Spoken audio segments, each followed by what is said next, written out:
Мен Талдықорған қалалық полиция басқармасы тергеу бөлімінің аға тергеушісі, полиция аға лейтенанты Айдана Калымбековнаның Борщикова. Мамандық таңдау адамның өміріндегі маңызды шешімдердің бірі. Әр адам өз қабілетіне, қызығушылығына және қоғамға қандай пайда әкелгісіне қарай кәсібін таңдайды. Мен тергеуші мамандығын таңдадым. Себебі бұл мамандық жауапкершілікті, әділеттікті және адамдарға көмектесуді талап етеді.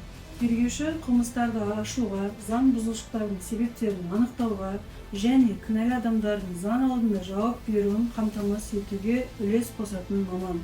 Бұл қызмет тек заңдарды білуді ғана емес, сонымен қатар логикалық ойлауды, сабырлықты, мұқияттылықты және қиын жағдайларда дұрыс шешім қабылдай білуді қажет етеді.